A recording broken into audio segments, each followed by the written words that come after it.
Okay, right, yeah, I've thought of something. Let me know what you think of this about the Bible, right?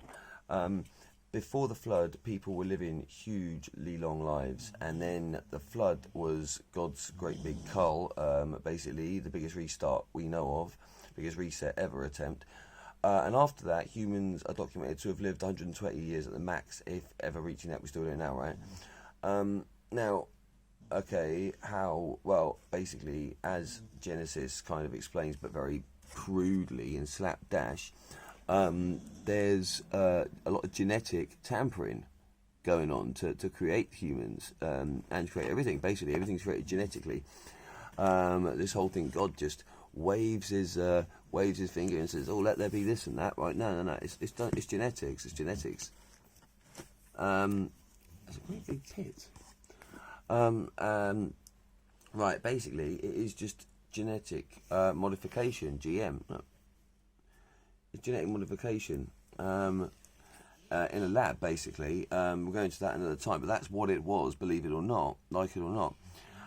So the fact that humans came out after the flood, only living to 120 years at the most, means genetically they were altered somehow to not be like they were before, hence the whole point in a cull, the flood. So yeah, basically, I've just worked a couple of things out, which I'm saying this is a bit of background. No, not at all. I did. Oh my God. Okay, can't tell people something. Right. Anyway, right. Stay with me on this one, right? Yeah. When the Adam and Eve sin and eat from the tree, God dishes out the punishments, right? One of the punishments he dishes out is Eve will experience pain and problems in childbirth. Humans still do. Animals don't, right? Now, pretty much all animals can just literally, with no problem, pop it out, right? Absolutely no problem whatsoever. Later. Yeah, whereas humans can't, I mean, the only animals that have problems with it are the ones that we've tampered with, dogs and stuff, bulldogs and stuff like that.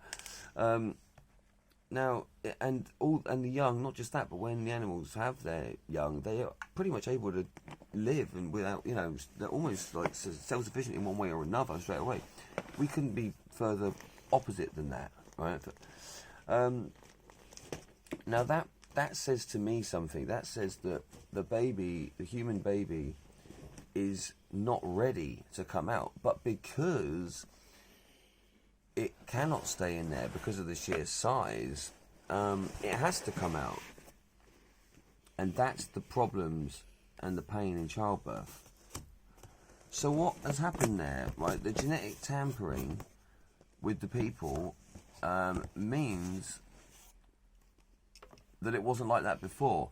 Right, now, if people were living long, much longer lives, there's two things to me logically it says here, right, yeah? Growth rate, the speed of the development has changed. That's been altered. It's like humans are, I think, naturally would have developed, like before the flood, would develop slower, therefore living a lot longer. Now, when it comes to childbirth, let's look at it like this, yeah. Let's say we're the same size, like let's say before the flood, right? Yeah. Well, apparently we're not. But anyway, let's say we were the same size as this, but we lived 3 times as long, right? That means theoretically we develop 3 times slower. Okay. And that means that child gestation period, pregnancy, could be 3 times. If everything is 3 times longer. Now, that means the baby would get to its growth rate, the size it does in our 9 months, in 27 months. Okay? Now, the fact that the baby comes out and gives you all the problems, it has to come out because it's too bloody big, but it's not developed properly. Right. So, let's just take away a third Okay, so it's 3 times, but let's just make it twice. Yeah, let's keep it 3 times for the growth rate, but let's look at the pregnancy and say, right, instead of being in there 27 months to be that size, the baby is going to be after 18 months a third smaller. Okay, that's going to come out much easier, but it's going to be twice as developed. Do you see what I'm saying here? Yeah, it's going to have grown physically 3 times slower.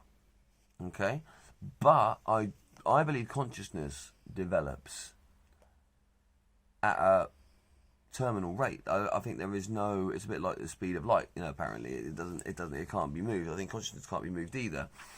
I think it is what it is, and I'm probably not wording this exactly right, but I hope you can see what I'm saying here.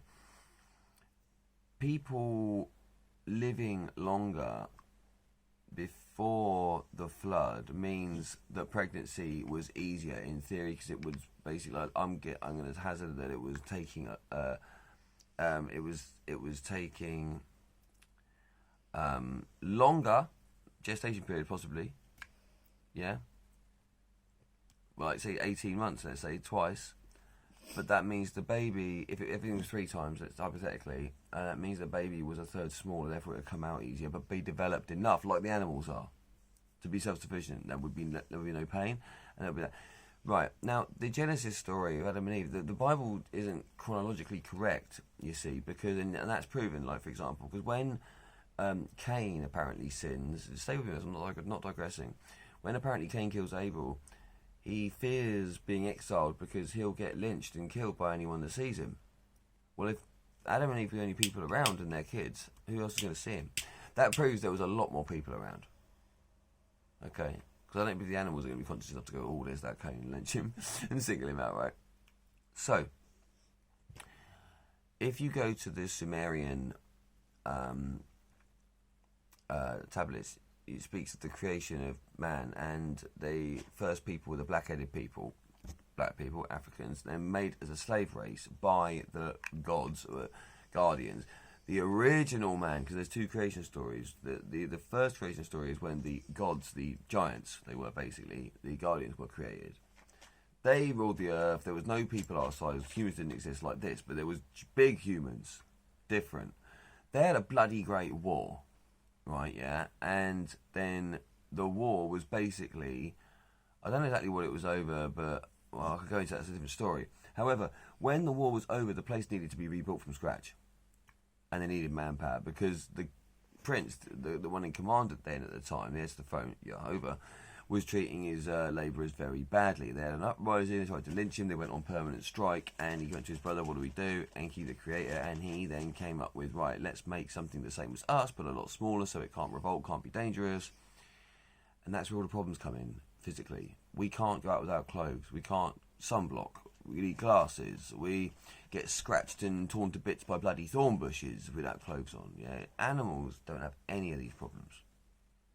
And neither did the original man, the first one that was made for this place, the giants. Anyway, going right back to how I started this off, which was when God puts the punishment on Eve, you're going to have pain in childbirth, every woman will. Okay, he could have fucked her up physically or something, yeah, so she has pain in childbirth. But how do you set that in genetically? Every woman does. Mess with the genes. What do? And as proven, you shorten the lifespan. If you shorten the lifespan, what that means is you've accelerated the growth rate to decay before it did before. So not 900 years you're living now, you're now living 120 years. You're decaying 9 times quicker. Okay? Right. That means, you see what I'm saying? See what I'm saying here? The baby is growing too fast for the size of the body, and it's not developing enough because the consciousness develops at the same rate, even though that's developed quicker. Baby comes out spastic, can't do anything, it's too big. Woman has to literally fucking burst it out. Food for thought, right? Let me know what you think.